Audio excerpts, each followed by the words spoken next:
দর্শক একটু যেতে চাই জাতীয় প্রেস ক্লাবে। সেখানে তথ্যমন্ত্রী জহিরুদ্দিন স্বপন কথা বলছেন একটি স্মরণ সভায়। আমরা সরাসরি চলে যাব সেখানে।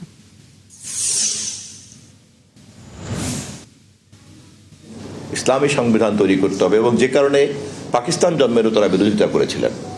মুসলিম লীগের নেতৃত্বে পাকিস্তানের এই সংগ্রামকে তারা একটা প্রকৃত আদর্শ ভিত্তিক আন্দোলন মনে করেন নাই বলেই পাকিস্তান আন্দোলনের বিরোধিতা করেছিলেন।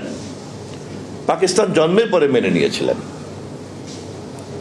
পরবর্তীকালে আবার পাকিস্তানের রাষ্ট্র কাঠামোতে কাদিয়ানীদের সঙ্গে আবার বিরোধ এবং কাদিয়ানীদের হত্যাকাণ্ড এবং সেই হত্যাকাণ্ড তদন্ত এবং বিচার করার জন্য তৎকালীন সময়কার বিচারপতি মুনিরের নেতৃত্বে মুনির কমিশন গঠন করা হয়েছিল এবং সেই কমিশন অপরাধী হিসাবে জামায়াত ইসলামের তৎকালীন নেতা আবুল আলা মওদুদী সাহেবকে চিহ্নিত করেছেন এবং তাকে ফাঁসির সুপারিশ করেছিল।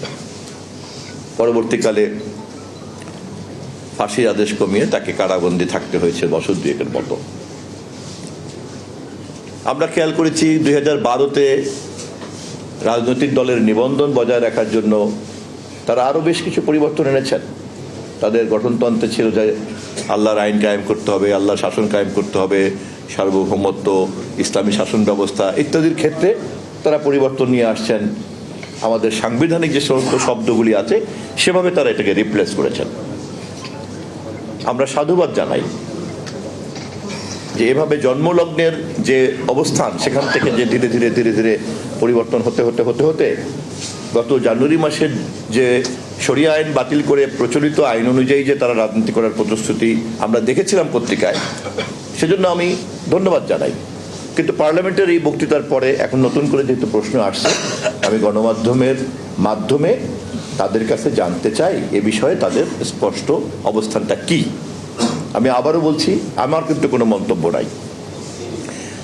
বাবু সুনীল কুমার গুপ্তের স্মরণ সভায় দাঁড়িয়ে কথাটা বলছি এই কারণে যে বাংলাদেশ জাতীয়তাবাদী দল তার রাজনীতিতে ধর্মীয় মূল্যবোধের কথা বলে এবং তার যে কোনো ধর্মের মধ্যেই কিন্তু একটি মূল্যবোধ কাজ করে।